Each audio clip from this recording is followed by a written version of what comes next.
सोचिए ना एक बात, हम लोगों की जो इनकम है कम है, लिमिटेड है, लेकिन हमें पता है कितनी है। और जब हम खर्च करने को जाते हैं तो पहले सोचना पड़ता है हमारी इतनी इनकम है तो कहाँ कहाँ कहाँ खर्च करें, कैसे खर्च करें, कुछ बचाना भी तो है। ठीक है, तो यहाँ पर हम क्या तय करते हैं, एक छोटा सा बजट तैयार करते हैं। मान लो हमें कहीं घूमने जाना है, ट्रिप पे जाना है, अभी गर्मी की छुट्टी पड़ने वाली है, ट्रिप जाना है 4-5 दिन का, तो ऐसे ही हम नहीं चले जाएंगे। ट्रिप जाने से पहले हम सोचते हैं कहाँ जाना है, वहाँ जाएंगे तो कितना पैसा खर्च होगा, किराए में कितना खर्च होगा, शॉपिंग करनी है, फिर घूमने के निकलना है, खाने पीना है, होटल में कितना जाएगा, एक्स्ट्रा सब कुछ। उसी हिसाब से हम पूरा बजट बना के चलते हैं और पैसे का अरेंजमेंट लेके चलते हैं। तो ये होता है हमारा बजट। अब ये हमारी बात है, हम इतना परेशान रहते हैं। अब खुद सोचिए, पूरे देश को चलाना है, पूरी देश की अर्थव्यवस्था को चलाना है, तो सरकार को भी तो सोचना पड़ता है कि देश के विकास के लिए में कितना पैसा खर्च करना है। भाई सरकार खुद तो कमाती नहीं है, सरकार की इनकम मतलब लोगों की इनकम, सरकार लोगों की उनकी इनकम का एक हिस्सा लेती है टैक्स वगैरह में। तो सरकार को कहाँ कहाँ से पैसे मिलेंगे और सरकार उन पैसों को कहाँ कहाँ और कैसे कैसे यूज़ करेगी, उसके लिए पहले से ही तो प्लान तैयार करना होगा।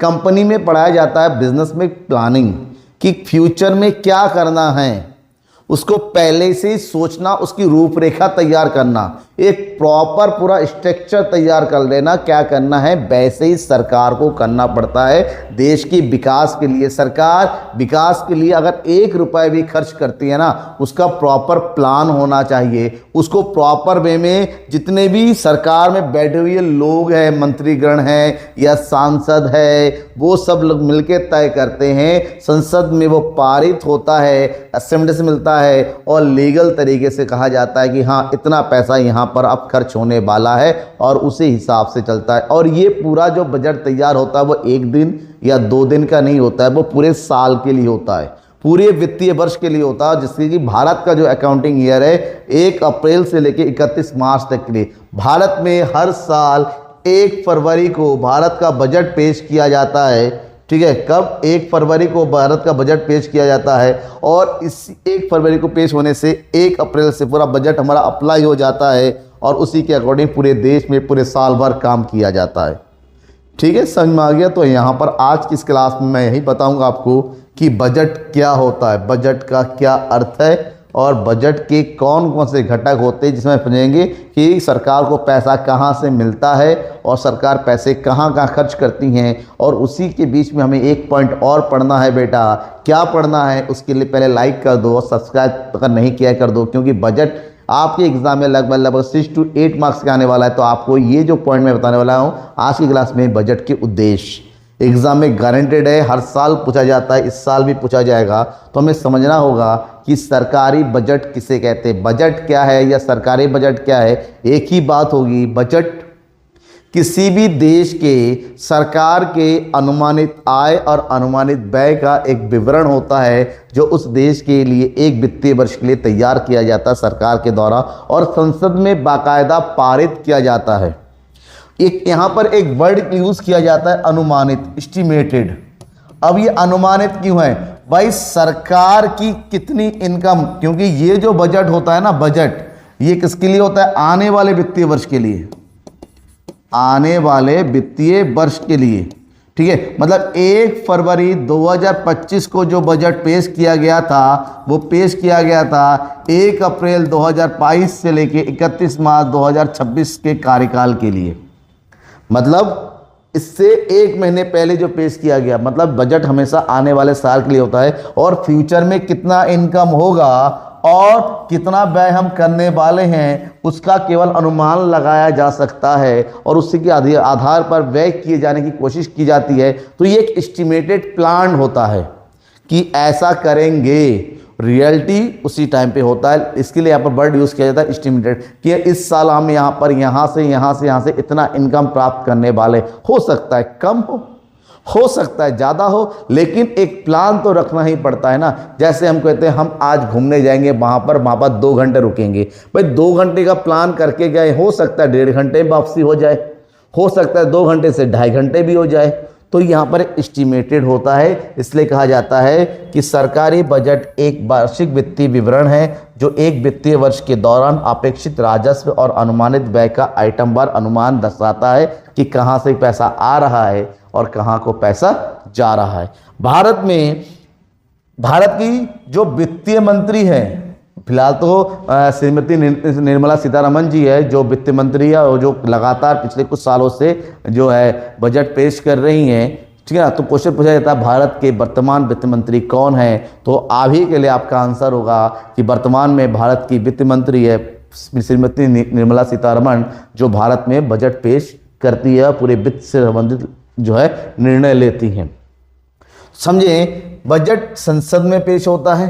राज्य की बात करते हैं तो राज्य की जो विधानमंडल में पेश होता है। तो ऐसे में सरकारी बजट एक वार्षिक वित्तीय योजना, वार्षिक का मतलब होता है क्योंकि एक निश्चित वित्तीय वर्ष के लिए होता है और उसके अंतर्गत सरकार को कितने आय की प्राप्ति होने वाली होती हैं, सरकार के कितने खर्च होने वाले होते हैं, इन सब का पूरा बिंदुवार बिंदु विवरण, बिंदु मतलब 1 रुपए का भी हिसाब किताब इसमें होता है कि कहाँ कैसे क्यों किस तरह से होगा, टैक्स कितना होगा, टैक्स कम करेंगे, टैक्स कम होके क्या असर पड़ेगा, ये सब कुछ यहाँ पर। और ये बजट जब पेश किया जाता है, सुनिएगा कभी 1 घंटे का, 1.5 घंटे का, 2 घंटे का, 3 घंटे का लंबा भाषण, क्योंकि हर चीज़ वित्त मंत्री के द्वारा वहाँ पर बताया जाता है। तो बात क्वेश्चन ये है, क्यों सरकार को बजट बनाने की ज़रूरत ही क्यों पड़ती है? तो बजट बनाने के पीछे अपने उद्देश्य होता है, क्योंकि बिना उद्देश्य के जीवन निरर्थक है। हमारे जीवन का एक उद्देश्य होना जरूरी है। तो सरकार के बजट बनाने के पीछे के भी कुछ प्रमुख उद्देश्य है और एग्जाम में इन उद्देश्यों के बारे में पूछा भी जाता है, जिसमें सबसे पहला है संसाधनों का पुनर्आवंटन।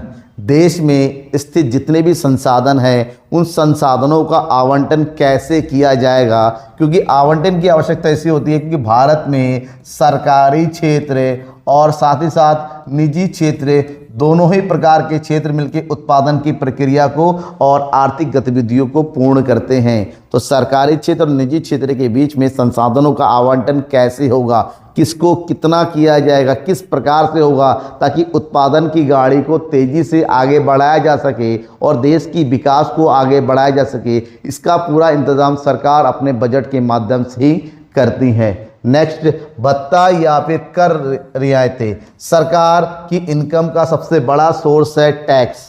सरकार कितना टैक्स लगाने जा रही है, टैक्स का बोझ कम करना है या फिर नए टैक्स लगाने हैं, पुराने टैक्स हटाने हैं, या फिर जो टैक्स है उसको बढ़ाना है या कम करना है, या फिर भत्ता देना है या नहीं देना है, इन सब चीज़ों के बारे में बजट के माध्यम से ही बताया जाता है। नेक्स्ट है वस्तु और सेवाओं के अप्रत्यक्ष उत्पादन। वस्तुओं का, कुछ नई वस्तुओं का उत्पादन करना है, नई फैक्ट्री लगानी है, कुछ आयात करना है, कुछ निर्यात संबंधी छूट होना है, उसके बारे में भी पूरी जानकारी बजट से ही प्राप्त होती है। आय और संपत्ति में असमानता को कम करना सरकार का प्रमुख उद्देश्य होता है। देश में जो असमानताएं बढ़ती चली जाए, एक गैप हो रहा है अमीर और गरीब के बीच में, उस गैप को कैसे कम किया जाए। सरकार अमीर और गरीब के बीच की जो बढ़ती दूरी को कम करने के लिए टैक्स का सहारा लेती हैं। अमीरों पर ज़्यादा टैक्स लगाने की कोशिश करती हैं और गरीब पर कम या जीरो टैक्स लगाती हैं, ताकि उन दोनों के बीच का फासला घटे और देश का एक समग्र और संपूर्ण विकास हो।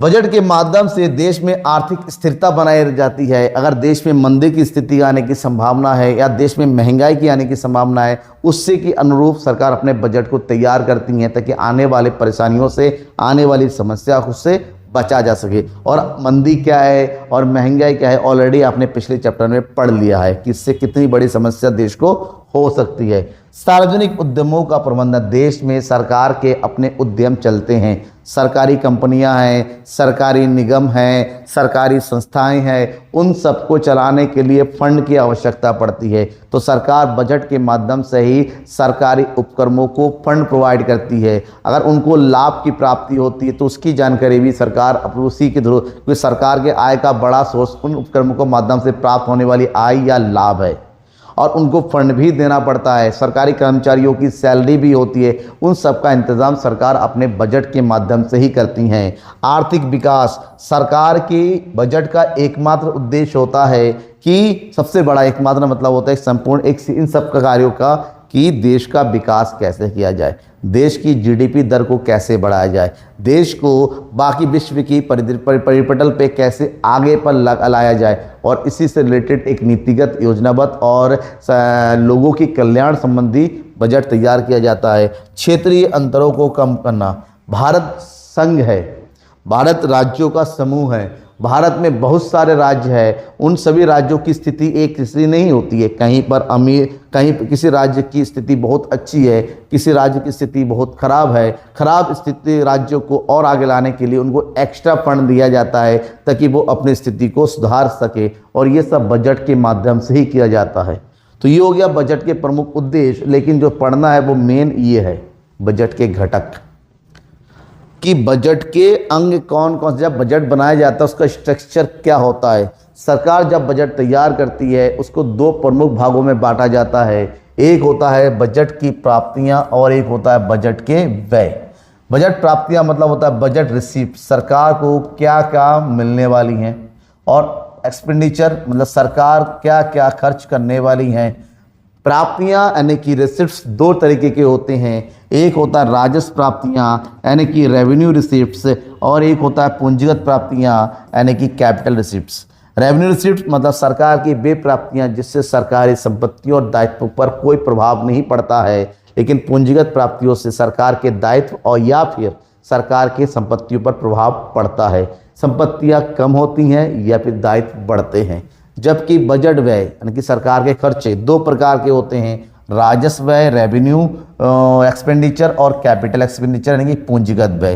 राजस्व व्यय वे व्यय होते हैं जिससे करने से सरकार को किसी प्रकार की संपत्तियों का और किसी प्रकार के दायित्वों में कोई भी परिवर्तन नजर नहीं आता है, लेकिन पूंजीगत व्यय ऐसे व्यय होते हैं जिससे सरकार की संपत्तियों और दायित्व में परिवर्तन होता है। और इसमें क्या क्या आता है, कौन कौन सी चीज़ें होती हैं, चलिए इनको भी डिटेल से समझते हैं।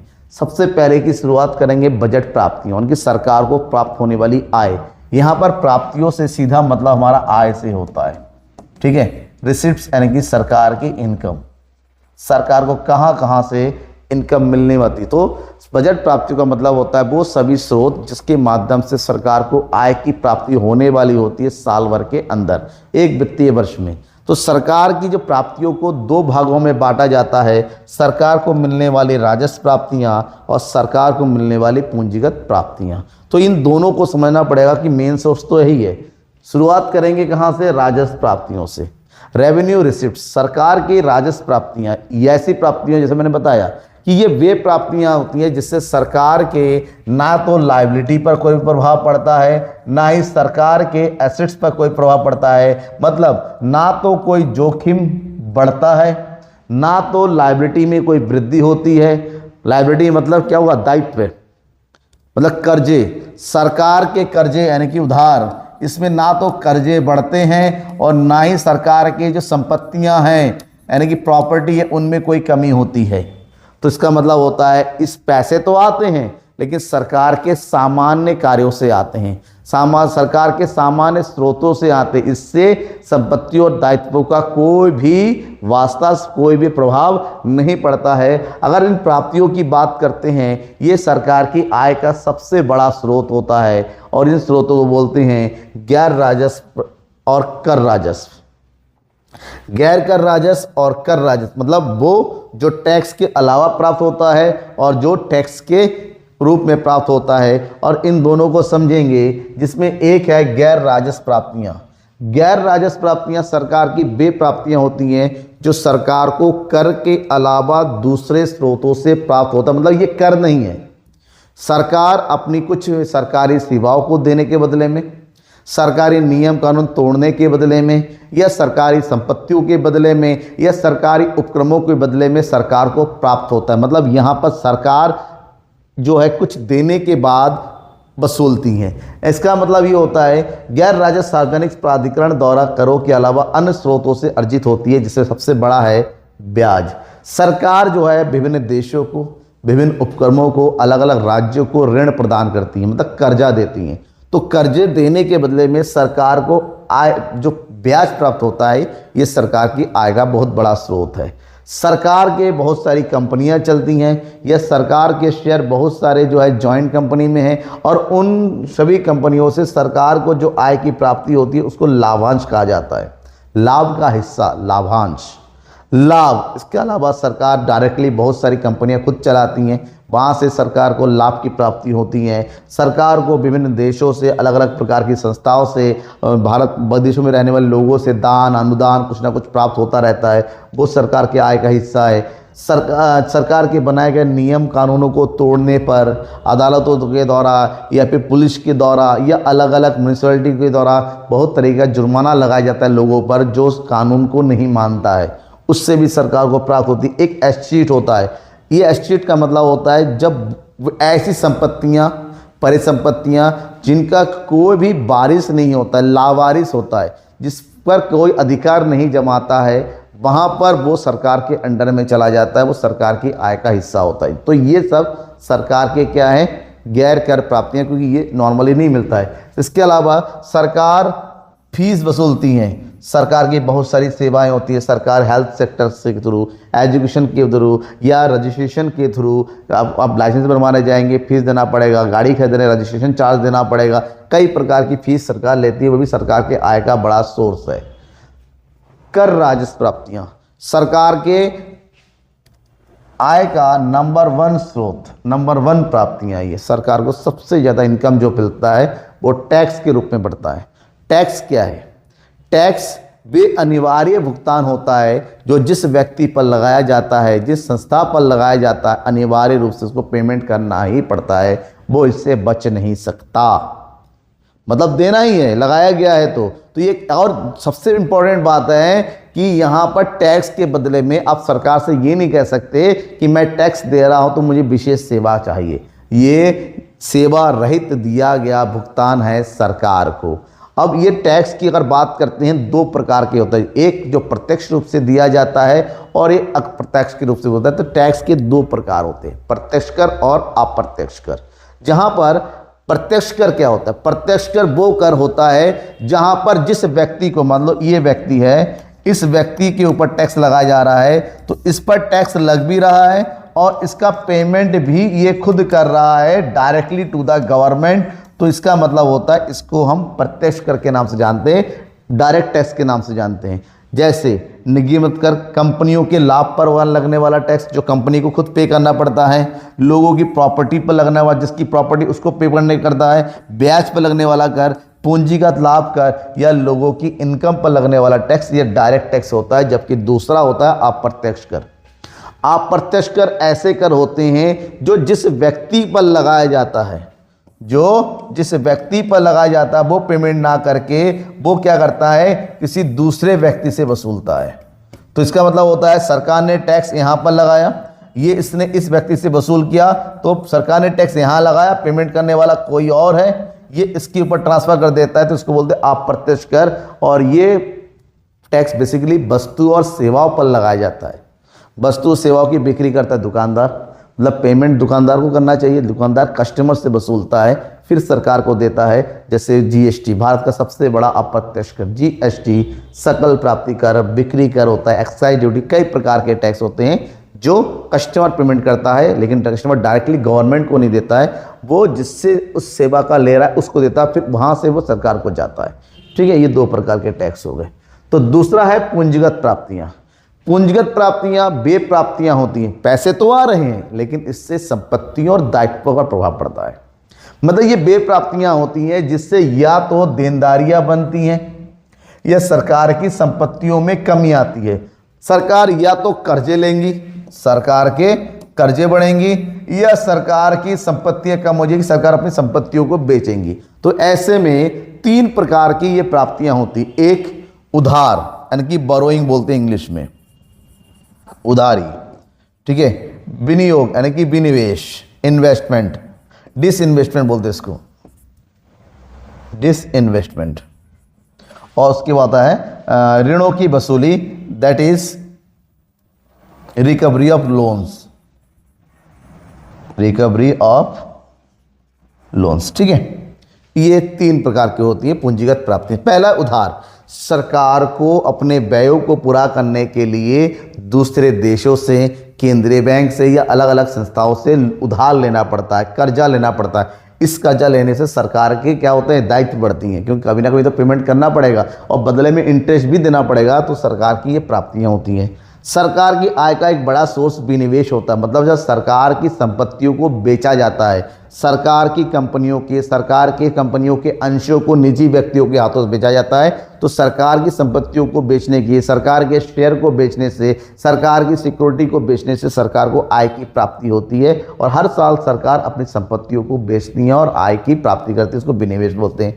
सरकार अलग अलग देशों की संस्थाओं को ऋण प्रदान करती हैं और आवश्यकता पड़ने पर उनको वापस लेती है, तो इससे ऋणों की वसूली करने से संपत्तियां कम होती है, कि इन्वेस्टमेंट है वो, विनिवेश करने से संपत्तियां कम हो रही हैं। यहाँ पर कर्जे बढ़, संपत्तियां घटनी चाहिए या फिर कर्जे बढ़ने चाहिए, तो वो होता है हमारा पूंजीगत प्राप्तियां।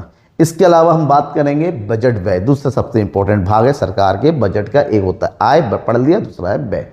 सरकार के व्यय मतलब एक वित्तीय वर्ष में सरकार जो भी खर्च करने वाली होती है देश के विकास के लिए, क्योंकि हम यही कहेंगे चाहे जैसा भी हो विकास के लिए ही होता है।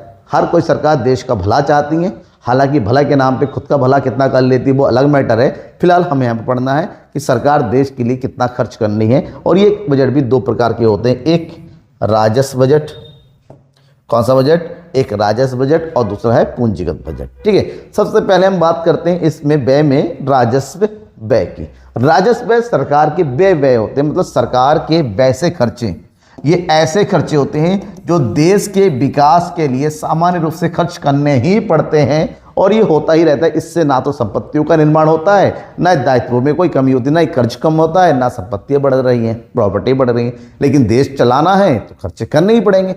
जैसे भैया आपको गांव में सड़कें देनी होंगी, ठीक है, आपकी गवर्नमेंट जो एम्प्लॉयज़ उनको सैलरी देनी पड़ेगी, आपने जो कर्जा ले रखा है उसका इंटरेस्ट पेमेंट करना पड़ेगा, ठीक है। तो सरकार चलाने के लिए आपको खर्च करना पड़ेगा। जैसे आपको देश की रक्षा के लिए सिक्योरिटी पर आपको खर्च करना पड़ेगा, पुलिस है, सेना पे रख रखाव के पुलिस सामान है, आपको डिफेंस इक्विपमेंट चाहिए, जीप गाड़ी तेल वगैरह खर्च करना पड़ेगा। आपने कर्जा ले रखा है तो ब्याज देना पड़ेगा। आपके वो अंदर में आने वाले राज्य और संघ राज्य इन सबको आपको अनुदान देना पड़ेगा, डोनेशन देना पड़ेगा, लोगों को आर्थिक सहायता देनी पड़ेगी, आर्थिक सेवाएँ देनी पड़ती है, वेतन का भुगतान करना है, आपको एजुकेशन पर खर्च करना है, आपको हेल्थ पर खर्च करना है, आपको कई प्रकार के विकास कार्य करने होते हैं, कई प्रकार की नीतियां बननी है, तो खर्चे ही खर्चे। सरकार के आय के सोर्स जितने नहीं हैं उससे ज़्यादा खर्चे होते हैं, और हमारे ज़िंदगी में भी हम अगर आय करते हैं तो खर्चे तमाम होते हैं। तो ये होते हैं सरकार के राजस्व व्यय। लेकिन दूसरा जो व्यय है वो है पूंजीगत व्यय, सरकार के ऐसे खर्चे जिससे या तो सरकार के ऊपर जो कर्जा है वो कम होगा, क्योंकि कर्जों का भुगतान कर देते हैं, पेमेंट कर देते हैं, पैसा गया खर्च हुआ लेकिन कर्जा कम हुआ। या फिर ऐसी जगह खर्च करते हैं जिससे प्रॉपर्टी बने, जैसे कारखाने बनवा दिए, पुल बनवा दिया, हाईवे बनवा दिया, ठीक है, इससे संपत्तियां बनती हैं।